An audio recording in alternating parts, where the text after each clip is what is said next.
Hello, and again, welcome to Bit Depth. I'm Santiago Ramones. Across from me is Madelyn Amacher. we went to the same high school, and I feel like our circles are like barely overlapping. Yeah. And I've been like seeing your stuff on like Instagram and stuff, and I'm like a fan of your stuff. So, but it's also like, oh hey, I know that girl. Yeah, So, I know. It's kind of crazy. So, who are you? What do you do?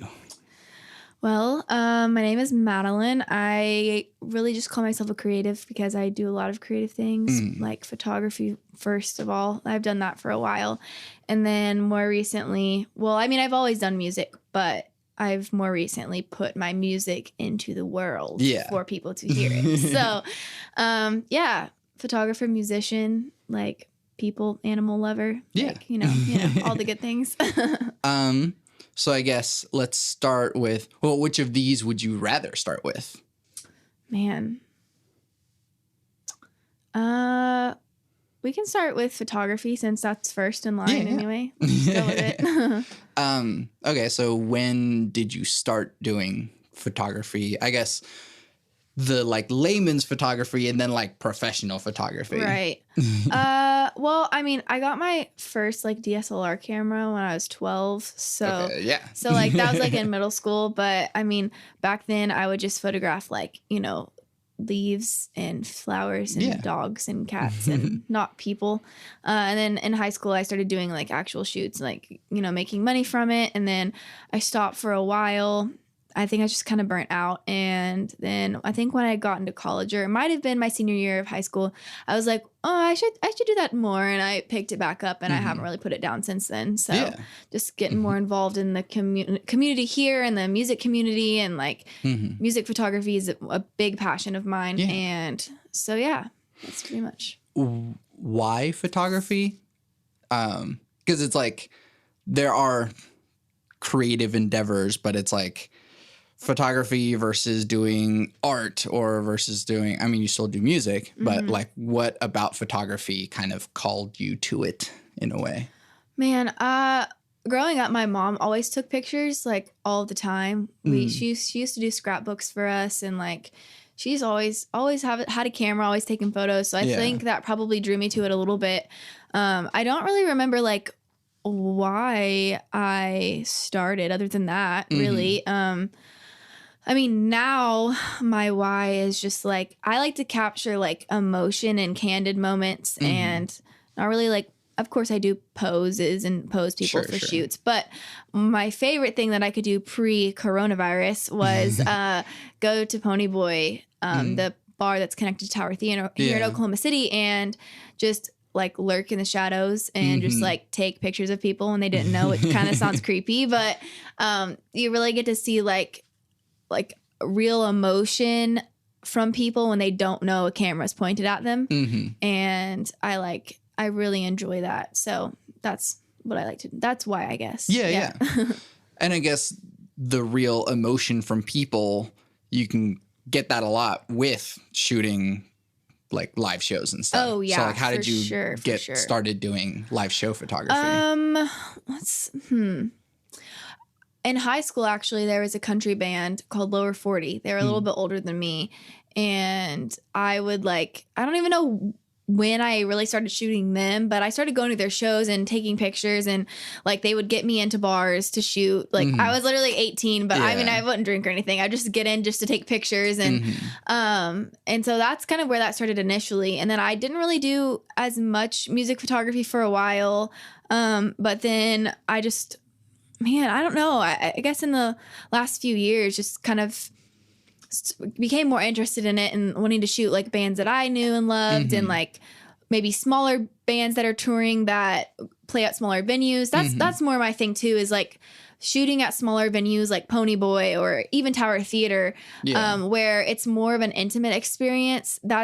I like that, like where the crowd can really interact with the performer. Like I don't really want to go photograph Taylor Swift at the BOK Center. Sure. You know, that's just not, that'd be cool. But I just think there's just something special about those like smaller, intimate crowds that you can really see the connection. Yeah. So, yeah. So then do you, I mean, obviously it's you prefer like doing the live shows and candid moments, but how does that compare to like doing kind of the professional photography thing, posing people and stuff like that? I think that you can still get, like, of course, if you're doing headshots, like headshots are going to be headshots.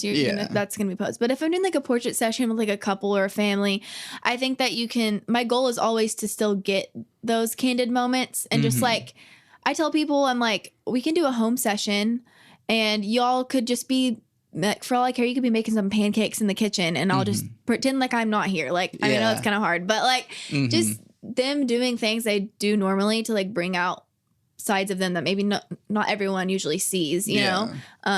So I'm definitely always trying to get it to be more organic in my shoots. Yeah. But I feel like that's something with like different photographers that I've done stuff with. It is difficult to like break past that kind of social barrier of like, pretend I'm not here, but I am here. Yeah, but I know. And I need you to like turn or stuff like that. Like, what's kind of the stuff that you use to like break through those walls? I mean, everyone's different, you know. Some people are a lot more comfortable than other people, and I think that something that I feel like helps a lot is if it's not just like, if someone's getting their pictures done by you and it's just one person, maybe if they like bring their friend along or something. I think if someone has even someone to interact with that's like off camera, that can help them be more like chilled out and not just feel like they're just standing there and this camera's pointed at them and they're like, do I smile? Like, what do you want me to do? You know? Yeah. I think having a third party involved is like helpful for that. Or like doing the couple shoots is always really fun. Like I did one the other week and they were really chill and like we're down to do whatever. I was like, okay, chase each other around the apartment. And they were like, okay. Like then they played Yahtzee in some of the shots. Like, you know, just simple little things. Yeah. So what's kind of your more common photo shoot? Is it just like portraits or do you do weddings as well? Or I would say mostly it would be portraits. I have shot weddings. They're just a lot, a lot of pressure, and I just don't. I'm always down to second shoot a wedding. Like that's pretty much that's good for me. Like I'll be the second shooter, and the main photographer can edit my photos and do whatever they want with them. But having all that pressure on me to capture like a moment like that is just oof. Yeah, it's a lot. So I definitely prefer portrait sessions or live music or band promos or things like that. That you can redo if you have to, you can't redo a wedding. So I guess you could do one like on a later date or something and just pretend that it's the wedding you day. Definitely could. How has COVID affected all of that? Really, I think people obviously got super wigged out about the whole thing. Rightfully so, and didn't really want to be around anybody that they didn't have to be around. So definitely I didn't do shoots for a while, and definitely with live music, there's not live music. Yeah. I mean, we're starting to see it a little bit at outside venues, but that was just done for a while, so definitely took a hit there for sure. And it was pretty silent for a while. I'm seeing it definitely pick back up now. So that's really great. But yeah.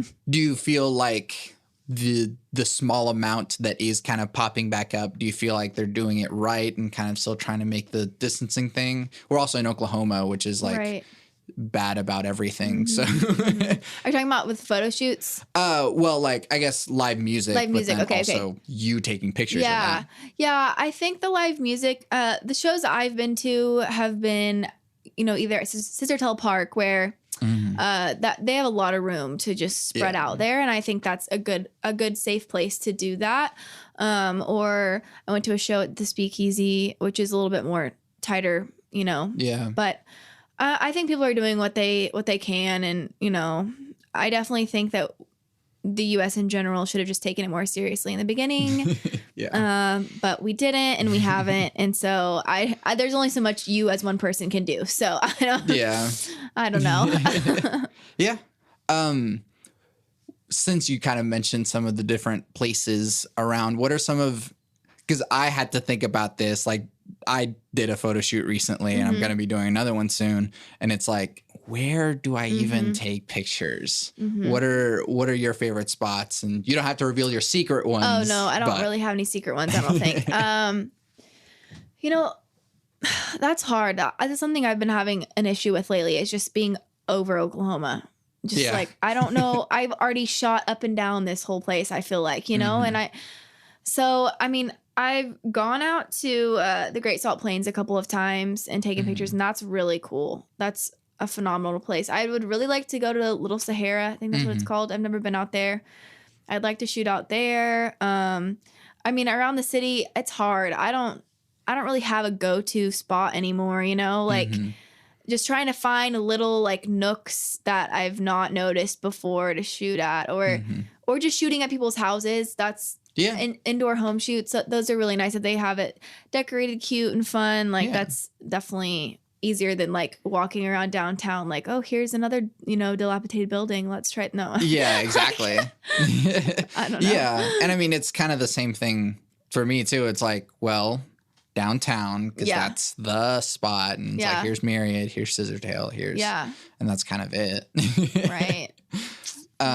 Yeah. There's also, I mean, surprisingly, there's a lot of like nature reserves, like national parks in Oklahoma. And so those are probably good ones to go to. Yeah, like going to the Wichitas is always fun too. Like you can get some really pretty shots there too. I've shot there a few times. Yeah. So is there anything else that so this is, I'm trying to pay attention to you while formulating the next question. Yeah. So what's kind of the nitty-gritty thing about doing photography that you feel like, you know, all that people see is the photos afterwards, but what's like the little things in between that's like super hard work and super detailed that you kind of pride yourself on? Yeah. I definitely like overshoot real bad, which is fine. I just don't want to miss anything. So I pretty much keep my camera on like the high speed shutter like mode. So it's just like over and over, and it's like, ooh. So I will end up with like, you know, 1,000 photos or something. That's like pretty low, but I could end up with like 1,000 from a shoot or something, you know, and then going home and you have to look through, and a lot of them are like the same photo over and over, but you're like, maybe their eyes are closed in this one, or they're doing something weird with their mouth in that one. So going through and like finding the good ones and weeding out the bad ones, that gets really tedious. But editing too takes a lot of time, and making sure like the skin tones look right, and the shadows and the highlights, and you know, there's just so much you can do. And also keeping in mind like what your client wants and like the style that they want. You kind of hope that they hire you for your style, but then sometimes they don't. I always tell people, I'm like, I'm like, let me know if you need anything re-edited, because but sometimes people don't realize that they shouldn't re-edit a photo, like a photographer's photo. And I'm like, I like to say that it's kind of like if you were to buy a painting and then come home and scribble on it and then say like, oh, love this painting I just got from so-and-so. And this person's thinking like, I didn't scribble that there. Like, you know, it's just, you got to think of it in that perspective. Like, I'm giving you some art. Like, it's, if you're going to tag me and represent me, it needs to represent me the correct way. Yeah. So, but that was kind of off topic, but we got there somehow. But anyway, those are probably the little nitty gritty things about photography. So. You've also been doing like some self-portrait stuff as well. How does that compare to shooting other people and being on the other side of the camera while still operating the camera? Yeah.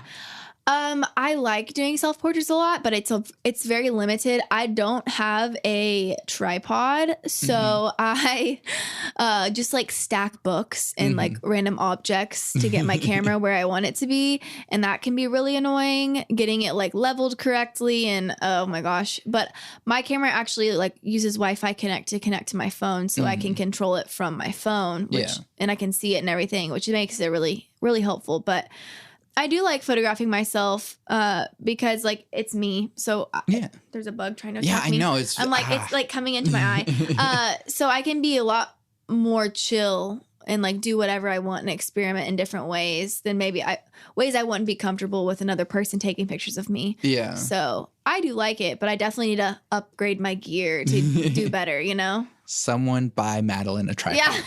Help. Okay, then switching to music. How did you start in music? I have written like poetry, poems since elementary school. Yeah. And a lot of times I would just like start a song and then not be able to finish it and just be like, oh, unfinished song. And then I got to a point where I was like, oh, maybe I'm just like writing poetry. So then I just started writing poetry for a long time. And then high school, I would write songs, and I took a year of piano lessons. And just kind of went from there. Usually if I get my heart broken, that's when you get the good stuff, you know? Yeah.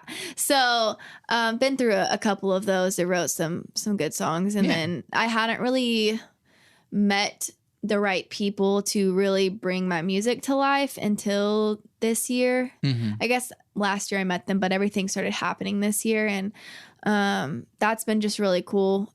I'm really grateful to know my producer, Garrison Brown. He's helped me a lot. And I have really bad stage fright and really like recording fright. Like, I don't know. I remember the first time we recorded, I was like, oh my gosh, like my hands are so sweaty. Like I just like, I couldn't chill, but now I could do anything. I don't even care. Like he's my best friend, and it's great. So that's kind of how that came about. Yeah. I do feel like the role of producer is like, maybe 50% music and then like 50% psychology. And it's just like working with the other person to get the best stuff out of it. Yeah. So I guess your heart space is your stuff. So like what is your vision? What is the producer stuff? How does that kind of like interplay with it? Because it does seem like there's a lot of artists that have like the name, but then it's pretty much also like a collaboration with the producer. So like, how is your music, you and him together, and what percentage, I guess? Right. I came in with a lot of songs that I had already written and had the like piano chords too, but I know chords on the guitar, but I can't really play guitar. So I'm pretty limited instrument wise. So I would just come in with my chords and my songs and be like, all right, this is what I have. Like you build a track around this. And then I'd be like, I have a whole, playlist on Spotify that's like ideas for heart space and like songs and the feel I want. And so we would just like pick a few songs, be like, okay, like this sounds kind of cool. And then kind of make something similar, But then lately when we've been writing together, it would be like me just being like, hey, like I think I can write something tonight. Like I feel like something's here. It's under the surface. So if you can like make me a track, and then he'll build the track, and then we'll just loop the track, and then I'll just write and loop it until the whole song. I mean, my next single that's going to come out, which I don't even have a date yet, but that's how that one came about. We wrote it in 2 hours. Like, well, this will probably come out in like November because I have a huge backlog. So maybe it'll be out by then. Yeah, hopefully. I hope so. So, I mean, what do you want to sound like? What is heart space? Yeah, I guess what is heart space? Well, I'll tell you the meaning of heart space. We'll start there. So I came up with heart space because of the word headspace and thinking about like that being a place where you like, I don't know the actual definition of headspace, but like you hold your thoughts, like thinking the headspace you're in, how you feel about something, maybe, I don't know. But I'm much more of like a feeler and operate more off of my heart and my emotions, I think, than maybe my thoughts. Yeah. And so I thought heart space, like the saying was like heart space where the feels live, or like where emotions are never too much. Cause that's something I struggle with is I am a lot, and that's not a bad thing, but I think that I feel like I'm too much for some people, or just too much in general. And like, I don't want other people to feel that way. So I want my music to be a place where it's like safe to feel it all, like there's no limit, like there's no ceiling to what you can feel. Like just feel it out for as long as you want. Like no one's going to judge you. Like that's kind of what that is. So, yeah. What, I mean, you're putting out singles. Is it an album or so like, what was the recording process like? You kind of mentioned the like recording fright, but then now you have it done. Yeah. We're still working on like building. We have a bunch of different like songs started. But we have a couple more, one that's getting mixed and mastered, and then one that is pretty close to being done. And then hopefully we're going to do an album. I haven't decided. I'm pretty sure I'm going to do an album. I was like, should I do EP or an album? I have enough to do an album, so I kind of feel like I should just do it. Yeah. And this album that will be coming out whenever it comes out. No idea when. It's a collection of songs all about one person, which might seem a little bit extra, but you know, that's how I do things. But it's more than just like songs in an album to me. I think it's like going to be closure for me from that situation. Yeah. And just getting it all down and like out of me and into the world so that other people can be able to relate to maybe emotions I felt in that situation that I was in. And then, yeah, I think it'll be a really good thing whenever it happens. It's just like a lot more to go before it's done. So yeah. Didn't you record at Cardinal's Song? I didn't record there, but Michael Trepanier has been mixing them. Yeah. So yeah, he's cool. He's awesome. Yeah.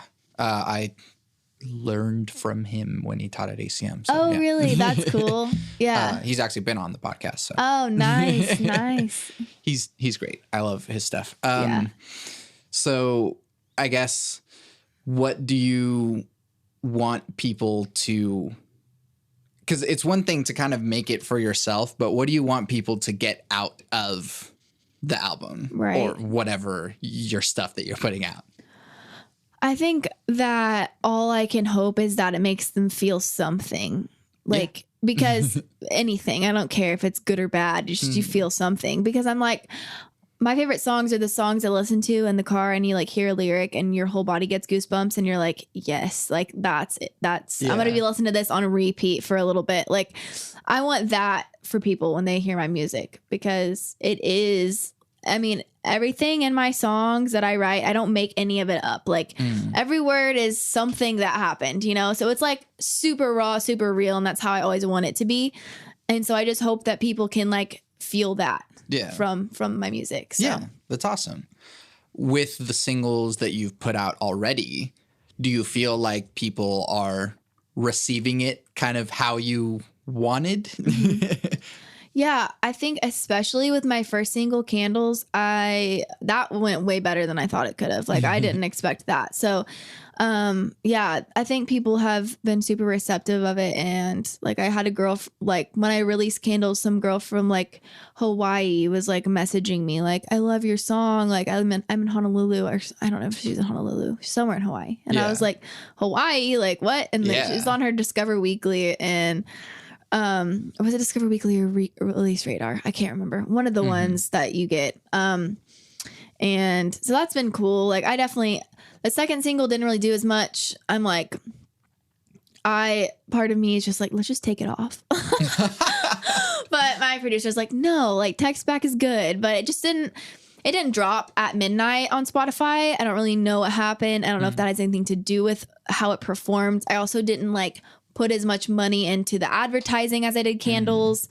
It wasn't my first debut single, you know, it just wasn't as hyped. And so I think that's probably a lot of it. Yeah. But yeah, it's got like 1,000 streams, and Candles is like almost at 25,000. So I'm like, what happened here? Sure. Like, I'm confused. Yeah. Well, I mean, a large part of doing music doesn't involve music at all. And it's just like advertising and marketing and putting all the stuff together. So like, how do you kind of balance the like, all right, I've like birthed this thing that is music, and now I have to like tell people about it. How do you approach your like marketing? Right.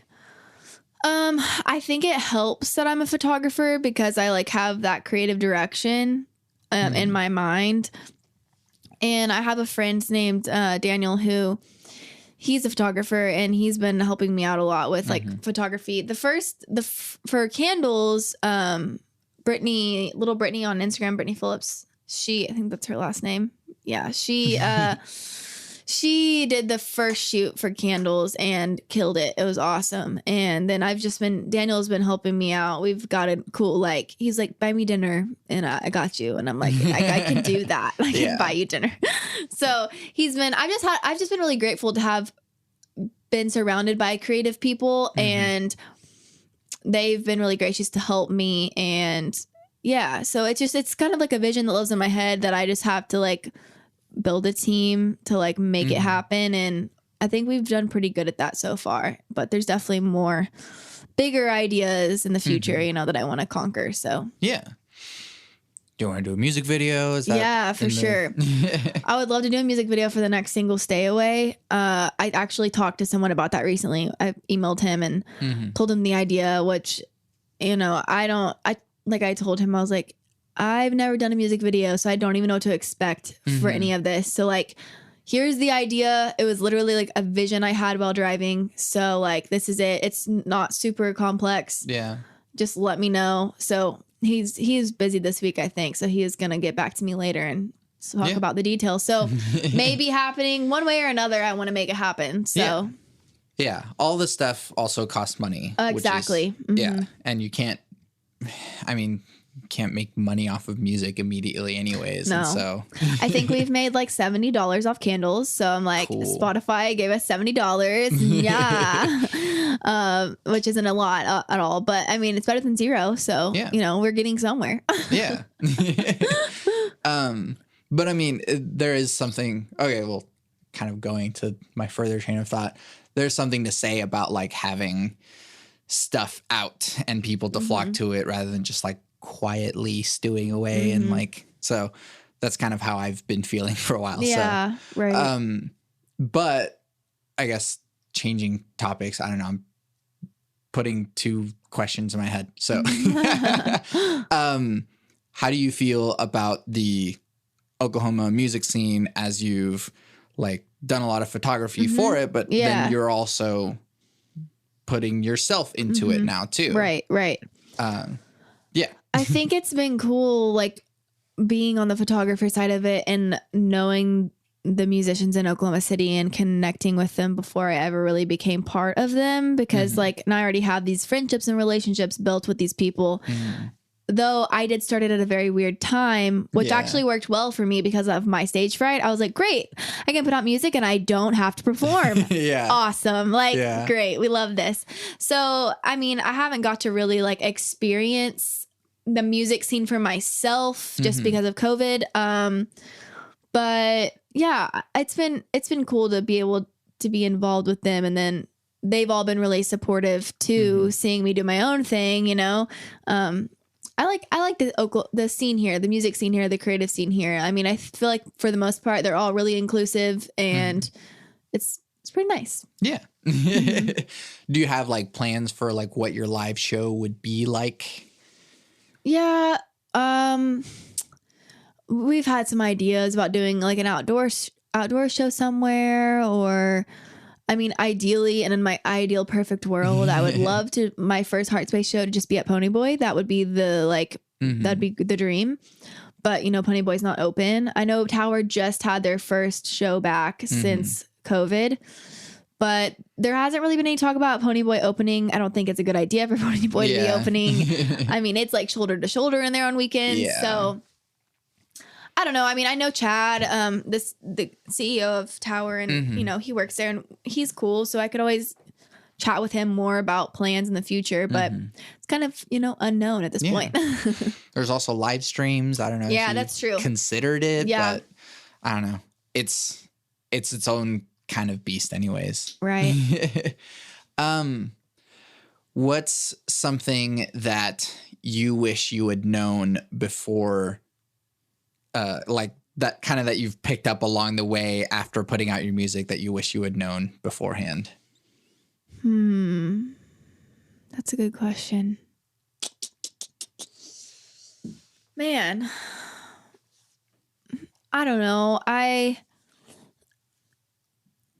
think with music, it's been hard to really get like the vocal sound that you want. Like I'm really hard on myself. Like I don't think I'm not that great of a singer personally. Obviously there's just amazing singers in the world. So like for me as a vocalist, I'm like, ugh. I mean, I will do like 20 redos. I'll be like, one more time. No, like one more time. I got it this time. No, I swear next time it'll be better. And Garrison's like, Madelyn, the last 5 were the same. And I'm like, no. So like him and I trying to get that sound has been kind of difficult, and I think it's going to change a lot over time, and I think that's kind of normal anyway. Probably. I mean, I was talking to him about genres, and sometimes I'm like, am I in the wrong genre? Like, was I supposed to be like more singer-songwriter to like chill? Like, was I not supposed to be poppy? But then it's like, think about Taylor Swift. Do you know how many genres she's just like kind of just, I feel like she was country, and then she was pop, and then she just kind of, now this last album is more like almost not country, but it's not as poppy as her ones before. So I don't really know what I wish I would have known. I guess it would be cool if it would have just been like the perfect like vocal sound from the get-go, but like it's just a lot of tweaking and perfecting to get that sound. So oh yeah, I forgot to ask this question. Who are like some of your biggest influences? You've kind of already mentioned Taylor Swift several times, but I don't know if that's actually. I actually haven't even listened to her new album because I think I don't want to. I've listened to part of it. I think that I always hate when I listen to a song and I'm like, oh, I could have written that. I could have written it. I do that all and the time. So I stayed away from her new album because I was like, I'm gonna feel it. I'm gonna be angry that I didn't write that song. But no, I mean, I've liked her for a long time. I've not followed her as closely in recent years. I feel like we're similar in the ways of like, I mean, I'm not trying to say I'm like a songwriter like Taylor Swift, but like writing about heartbreak and feelings and stuff like that's, I definitely do that. But I don't know if you ever heard of Chelsea Cutler. Rings a bell. She's, I don't know what you would call her. I guess I would call myself like indie synth pop. Maybe she's kind of the same vibe. Or like Muna is a cool group, or the Aces, or what's another one? And then, well, my favorite band is Lainey, but that's a guy singing, not a girl. But I like Lainey a lot. Yeah. Just like indie synth influences pop are influences. Vibes. So. yeah, just that kind of a vibe. So yeah. What advice do you have for people for either photography or music, kind of in general?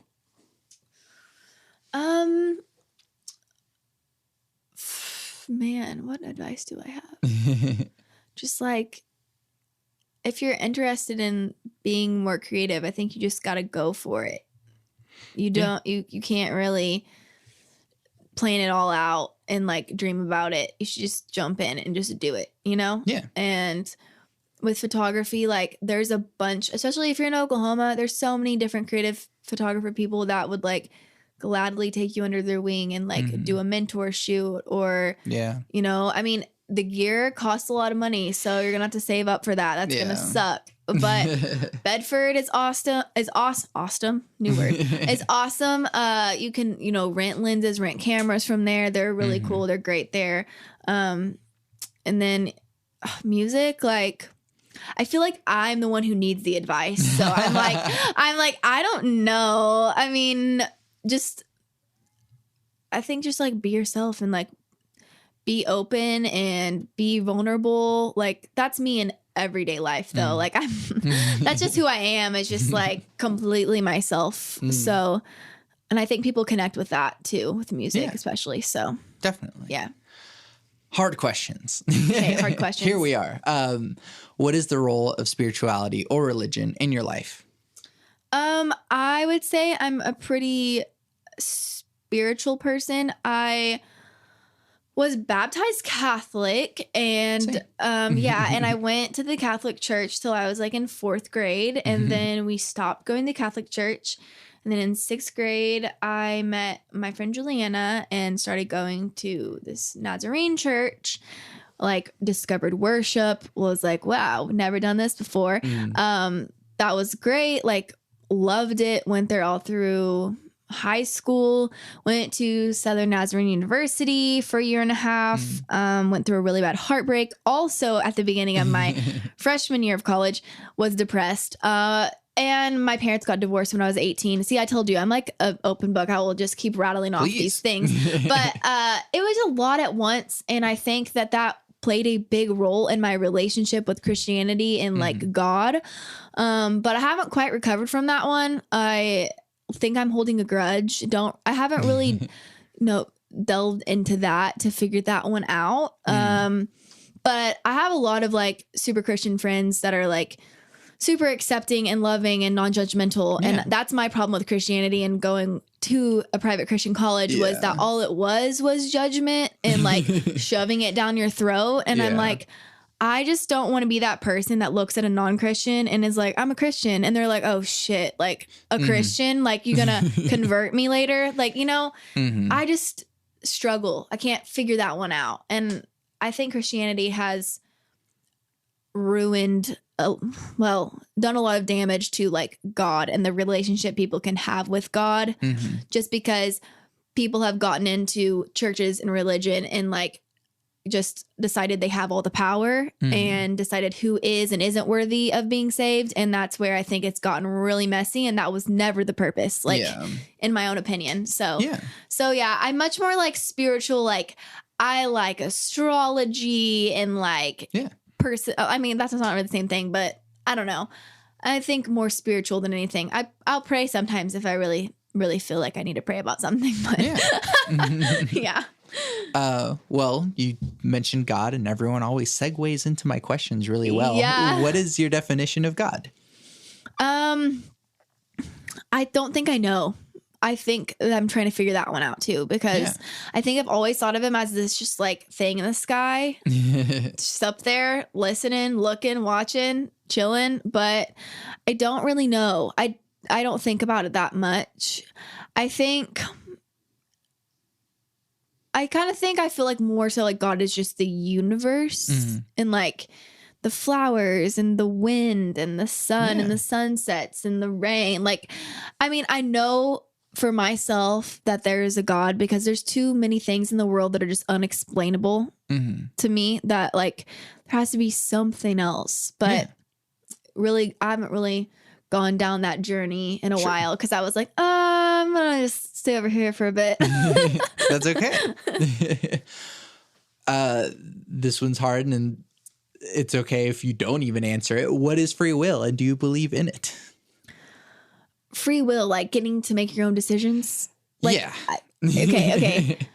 Yeah, I mean, I think that we all have it. I haven't really ever been asked this question or discussed this with anybody, so I don't really know the opposing views. Sure. But I mean, I think if we're talking about religion and then we're talking about sin, I feel like if we didn't have free will, then maybe less of it would happen. I mean, we're able to make our own decisions. We're able to make the right choice and we're able to make the wrong choice. So yeah, I guess I believe in it. Sure. I don't really know. It's a confusing question, but yeah. We'll talk about that more later then. Yeah. What happens when we die? I hope we go to a nice place because I'm terrified of death. So, it terrifies me. But I don't know really what happens. I mean, it would be really cool if we were like reincarnated. That'd be cool. I think for me personally, I think we go to heaven see, the whole heaven or hell thing, I struggle real hard. I'm like, because it's just the whole sin thing. And then people thinking that, like, to be really straightforward, like some Christians thinking that like gay people are going to hell. And I'm like, I straight up can't get on board with that one. I'm sorry. No, like, so I don't know. I think I almost just don't even touch that because I'm like, that's not my place. Like, that wasn't even really a question, but I think we go to heaven and I hope it's nice. And I hope we're all going to be okay because that's what I want for everyone. Sure. Yeah. No, that's good. How do you determine what good behavior is? I think it's just all relative, like to your own opinion, I guess. I mean, obviously, I think there's some things that's just obviously if you're going to be a serial killer, that's maybe not a good behavior. I think it just comes down to your own internal morals, though. And I think that maybe some people were raised different and they don't have the same morals as you. They might not think that stealing some gum from the store is as bad as you. I don't know. Like, I think it really is relative for me. Like, I think I have a good moral compass and I know when something is right and something is wrong. And like, definitely there are times where I just make the wrong decision because it sounds more spicy. But, you know, like, I don't know. Yeah. I don't know if that answered the question, but yeah. You're an adult. You can do what you want. Yeah. How do we reduce the division? Division. Can you elaborate? I usually frame this question more politically, but it does seem that like the political division is kind of a like front for a kind of greater division that is just for like sure. people not caring about each other. So how do you make people care about each other? Yeah, I don't know, because to me, caring about other people is like breathing. Yeah. So if you don't care about other people, I'm just a little, I don't know. Like, how do you just not give a shit? Blatantly just be like, nope, I'm the only one that matters. So sorry about you. Like, I don't know. I don't know. That's a hard one because I've always said, like, I like that we don't all think the same way. If you thought the exact same as me and everyone else, oh God, like that would be so boring. Yeah. We would have nothing to talk about because we would all think the same thing. So like, and I feel like that's how a lot of people think is like, oh, you don't think like me? Like you're wrong. Like you need to understand my side. You need to think like me. And it's like, why are we fighting about that? Come on. Yeah. Let people be who they want to be, who they were born to be, and just like love them because of it. Like, I don't get it. I don't know. So I don't know how we fix that, but I sure wish we could figure that out. Yeah. Well, I guess a way of figuring what makes you care about another person. I don't know. I feel like it's like an initial thing for me. I love new people. And I'm like, the second I meet them, I'm like, what's your name? What's your zodiac sign? What's your personality type? What's your love language? What's your Enneagram? Like, I just want you to, my goal meeting a new person is always to get them to tell me the thing they don't want to talk about. I'm like, sure.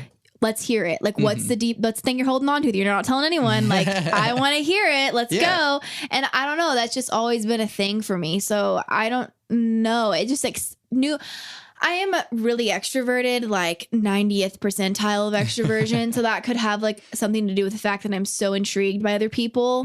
But I don't know. I think it just depends on what you've gone through too. Like, what if people have been like burned by friendships and like burned by people so many times, or like they didn't grow up in a good family, and so they literally don't have the capacity to give a shit about anyone but themselves.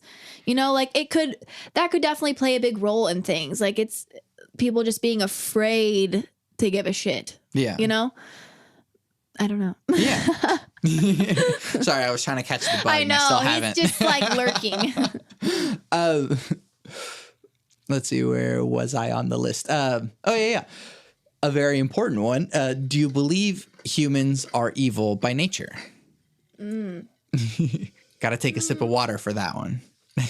Yeah, I don't normally drink water, but I've made it my only option today. So here we are.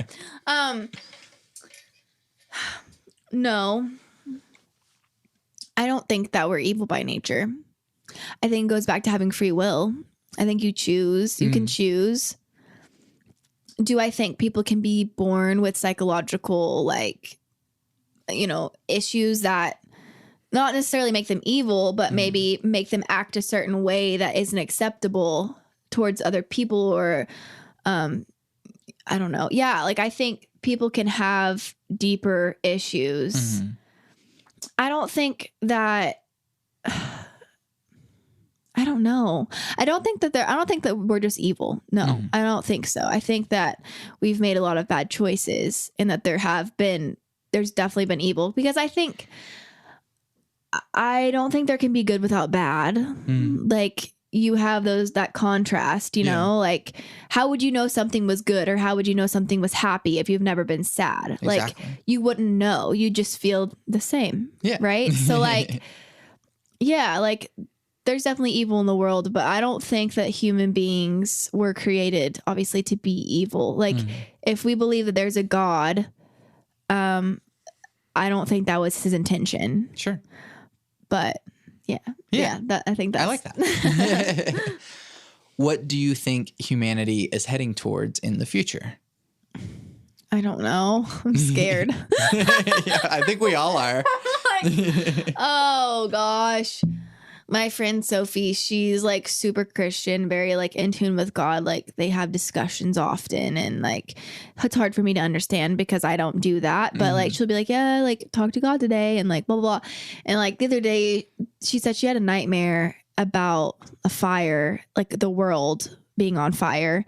And I told her, I was like, I don't want you to tell me. Like, I straight up don't want to know. She's like, okay, just know that like, if the world is burning, follow me. And I was like, okay, like, I will follow you. But then she's like talking about how like in her dream it started in California, and that's where the freaking fires are right now. And I'm just like, I can't. Like, I'm just thinking about the end of the world, or the end of my life, or the end of people I know's life. Like, that's the part where the heaven thing confuses me, because there's a lot of Christians that are like, oh, it's fine if I die tomorrow. Like, I'm going to heaven. Like, oh, yay, heaven. I'm sorry. No, I don't want to. Yeah. I don't want to go right now. Like, I want to get married. I want to have children. I want to like go on tour. I want to, all these things I want to do. I want to see the world. Like, I'm not ready for that. Don't end it now. Just wait a little longer. So like, I don't know what we're headed towards, but I hope it's better than now, because we are really fucking it up right now. We are straight up and I probably should do more about it, but it's like, I don't know what to do, you know, like, it's hard as one human being to be like, let me just undo all this shit. Yeah. You know? So anyway, that was a whole tangent. We're trying our best. Yeah. What are you optimistic about for our future? That's why I put that question right afterwards. Thank goodness. Thank goodness. Optimistic. I mean, there are good people in the world, and kind people who do care and want to have meaningful connections with each other. And like, I have a lot of good friends, and I'm thankful to have people that care about me and are positive influences, and people I can lean on when I'm having a hard time. And like, I'm optimistic for me personally, just making more like meaningful connections with people, and being able to like, actually, I've never left the country. So like, traveling and meeting people in other countries, which this is how extroverted I am. I like pay for Tinder Plus so that I can just swipe in other countries in the world. Not even for like romantic, like I just want to be friends. I'm like, let's like, tell me. And it's just funny, like doing it, especially over like COVID, like the first question people be like, so how's the pandemic there? Just like, it, as sad as it was, like, this is a tangent I'm going on, but as sad as it was as being all like, you know, separated and in quarantine, it was something that we all were going through. It was like uniting us while we were apart, like somehow, you know? So that was cool. So I'm hopeful just to like, you know, make more meaningful connections. And that's, I think, that's awesome. What makes you content? I think I really like being around people. So like, if I'm feeling down and I go like spend time with my friends, usually I'm like refueled. It's the extrovert in me. And I think I would be more content if I I mean, I still live at my dad's house. So if I was more like autonomous on my own and felt like, I could do the shit on my own, that would help. I think that would make me feel more content. But we're working on it, like it takes everyone different times, and I have to remember that. So, but yeah, just like surrounding myself with good people and being creative makes me feel content. Yeah. Awesome. When will you be satisfied? Man, I don't know. I don't think that we should ever be just satisfied. Like, I don't think that we should be like yearning for more and like deprived, but like, I think it's always good to strive for more. I don't think the goal is to get to a point where you're just like, okay, like, all right, that's all.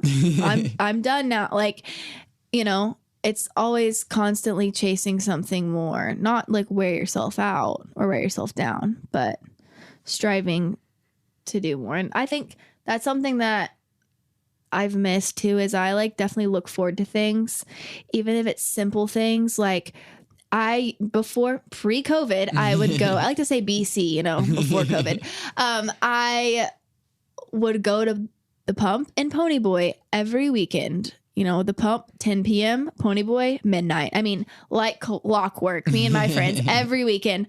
No, not anymore. And that was just something simple that like I knew at the end of the week, I was going to see all my friends. I was going to photograph at Ponyboy, like, and that was going to be it. And that was going to bring me joy. And that would wrap the week up. But now it's been like, oh, okay, what do I have to look forward to? Like, I don't have to do anything tomorrow. It's like, I'll sleep. Like, Anyway, I keep going on tangents. No, I like tangents. It makes my job easier. Yeah. What advice do you have for people in general? Be kind. Yeah. Yeah. do that, because it doesn't, I know like it can be scary to talk to a new person or intimidating to go up to somebody and like compliment them, but I'm like, you know what, if you're like thinking you're at like a coffee shop and you're like, the person has some really that person has good style, like why don't you go tell them?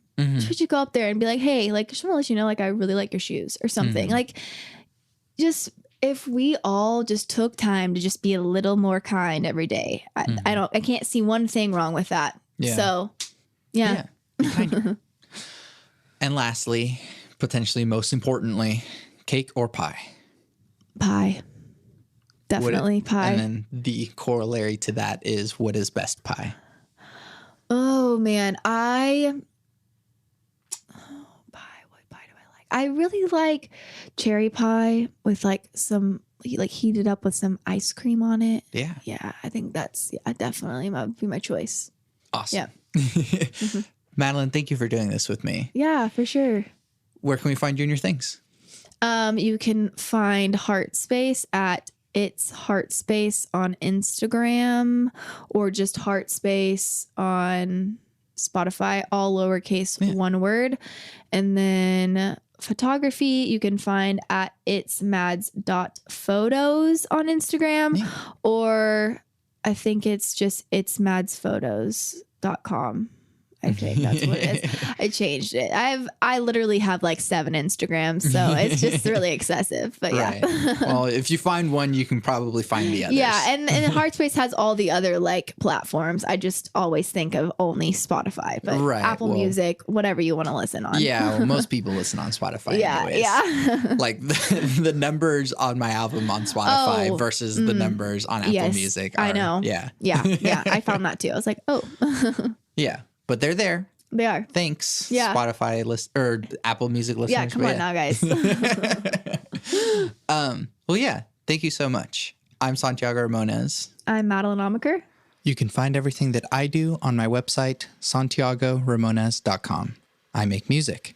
Bloom is available now, streaming everywhere. Put it on in the background or show it to your friends so you can all enjoy it together. You can also buy it on Bandcamp and get bonus content so you can sit alone in the dark with your headphones on and listen to the album in its entirety while reading and looking at the bonus content. I also make music with Power Cycle, an experimental electronic trio. Our first completely improvised album, Too Many Damn Cables, is streaming everywhere. To support this podcast, leave reviews, comments, tell your friends about it, and buy my music, because by supporting me, you're supporting the podcast. I always end the podcast with my 3 things. They shape my life philosophy. Those 3 things are: Love never fails. It's going to be okay. I might be wrong.